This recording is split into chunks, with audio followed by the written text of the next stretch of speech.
Finalizando a série do Código de Defesa do Consumidor aqui nos nossos infográficos, esse último vídeo fala da defesa em juízo, das ações coletivas, da coisa julgada, da convenção coletiva de consumo. Começando então pela defesa em juízo. Disposições gerais. A defesa dos interesses e direitos dos consumidores e das vítimas poderá ser exercida em juízo individual ou coletivamente.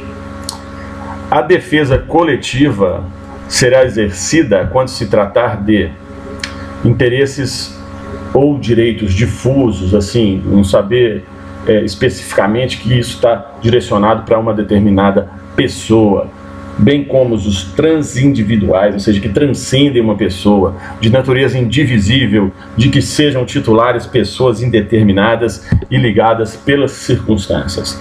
Os interesses, então, coletivos também, os entendidos para efeito deste código, os transindividuais, de natureza indivisível, que seja titular, grupo, categoria ou classe de pessoas ligadas entre si, contra a mesma parte contrária do outro polo da ação. Também interesses ou direitos individuais homogêneos, assim entendidos, decorrentes de origem comum. Então isso é bem conceitual, né? Temos três casos, voltando aqui.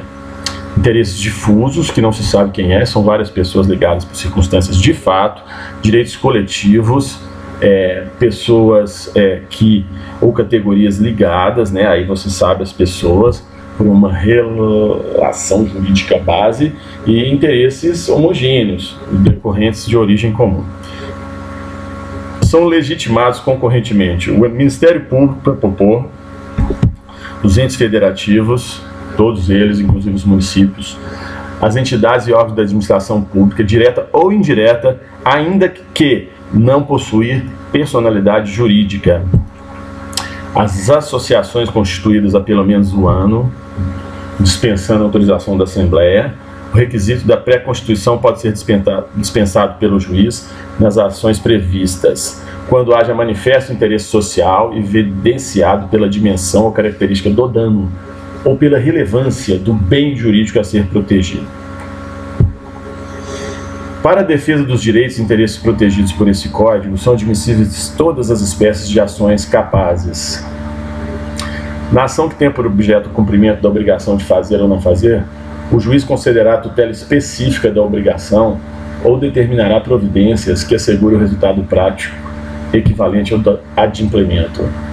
A conversão da obrigação em perdas e danos somente será admissível se por elas optar o autor, ou se impossível a tutela específica ou a obtenção do resultado prático da correspondente. Por exemplo, a pessoa jurídica foi condenada a uma obrigação de pagar R$3.000 para uma pessoa, ela não pode fazer. Aí, não sendo assim, o juiz demandará outras medidas.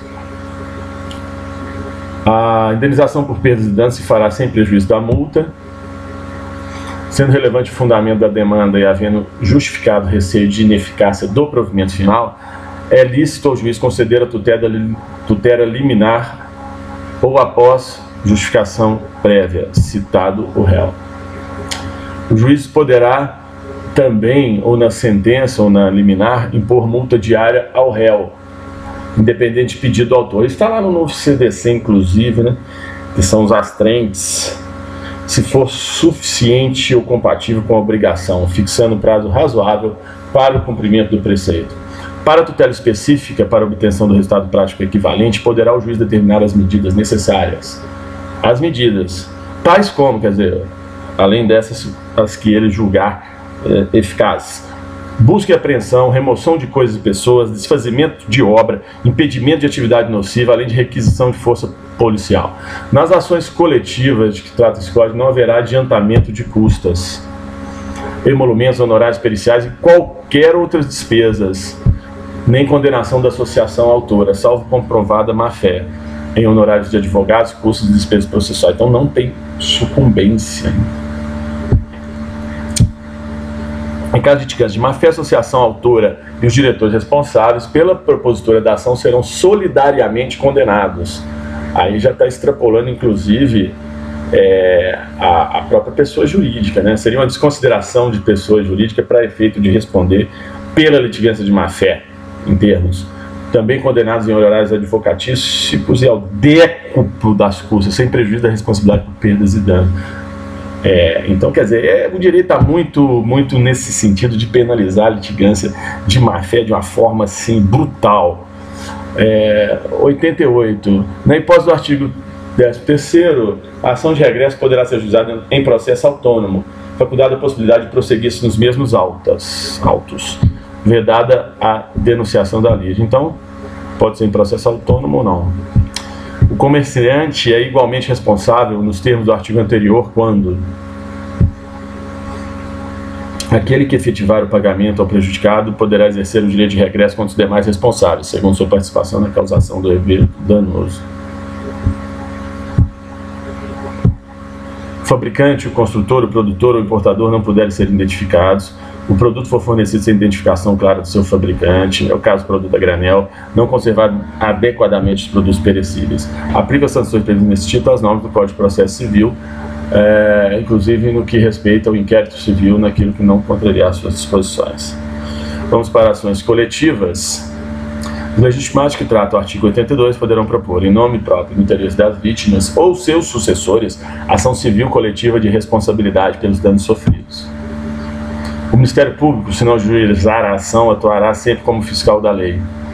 Ressalvada a competência da Justiça Federal, é competente para a causa a Justiça local, no foro do lugar onde ocorreu ou deva ocorrer o dano, quando de âmbito local.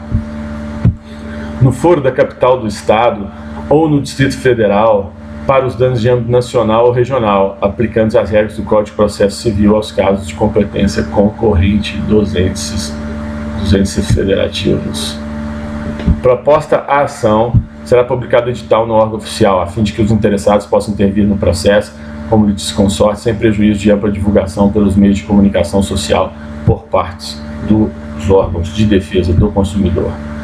Em caso de procedência do pedido, a condenação será genérica, fixando as responsabilidades do réu pelos danos causados. Sentença declaratória. A liquidação e a execução de sentença poderão ser promovidas pela vítima e seus sucessores, assim como os legitimados de que trata o artigo 82. A execução poderá ser coletiva, sendo promovida pelos legitimados, abrangendo as vítimas cujas indenizações já tiverem sido fixadas em sentença de liquidação, sem prejuízo do ajuizamento de outras execuções. A execução coletiva far-se-á com base em certidão das sentenças de liquidação, na qual deverá constar a ocorrência ou não do trânsito julgado, e é competente para a execução o juízo de liquidação da sentença ou da ação condenatória, no caso de execução individual. Então, o mesmo juiz do processo de conhecimento é o juiz da execução. Da ação condenatória, quando coletiva a execução. Em caso de concurso de crédito decorrência da condenação e de indenizações pelos prejuízos individuais resultantes do mesmo evento danoso, essas terão preferências de pagamento. No caso de concurso de credores, aquelas que forem resultantes do mesmo evento danoso terão preferência.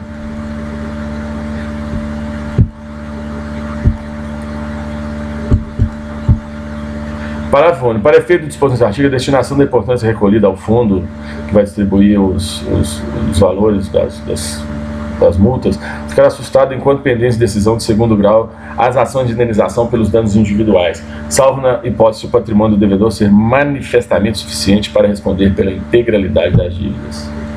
Olha a exceção aí, hein? Não é em qualquer hipótese.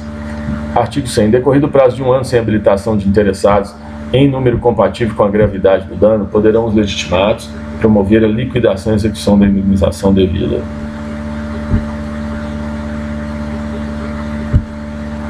Ou seja, quem calou, perdeu, em 1 ano. O produto da indenização devida reverterá para o fundo que vai atender aí aos entes federativos. Da coisa julgada. Nas ações coletivas que trata-se Código, a sentença fará coisa julgada erga omnes, ou seja, de repercussão geral, exceto se o pedido for julgado improcedente por insuficiência de provas.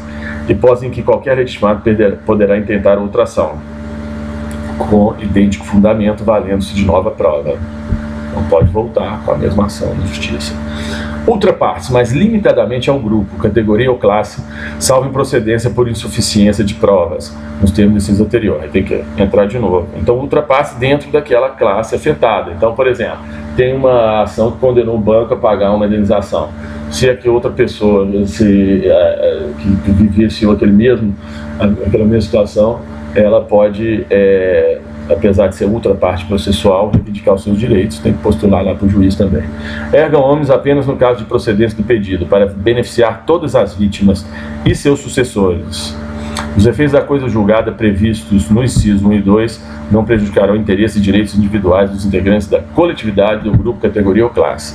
Na hipótese prevista no inciso 3, em caso de procedência do pedido, os interessados que não tiverem intervindo no processo como litisconsortes poderão propor ação de indenização a título individual. Quer dizer, perdeu por falta de provação em litisconsórcio ativo. Aquele que quiser entrar depois sozinho pode entrar, não precisa entrar com todo mundo. Os efeitos da coisa julgada não prejudicarão as ações de indenização por danos pessoalmente sofridos, propostas individualmente ou na forma prevista nesse Código, mas procedente de pedido beneficiarão as vítimas e seus sucessores, que poderão proceder à liquidação e execução. Aplica-se o disposto no parágrafo anterior à sentença penal condenatória. As ações coletivas previstas no inciso 1 e 2, parágrafo único do 81, o artigo, não induzem litispendência para ações individuais, mas os efeitos da coisa julgada erga omnes ou ultrapartes, que alude os incisos 2 e 3 do artigo anterior, não beneficiarão os autores das ações individuais, se não for requerida sua suspensão no prazo de 30 dias, é contada sem usar o ajuizamento de ação coletiva. Importante, hein? 30 dias, tem que suspender o processo. Da Convenção Coletiva de Consumo.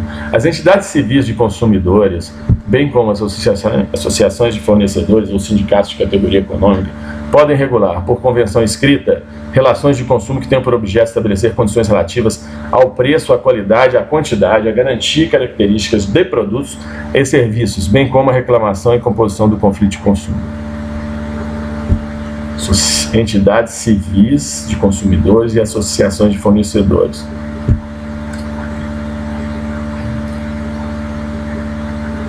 Claro, baseado na legislação.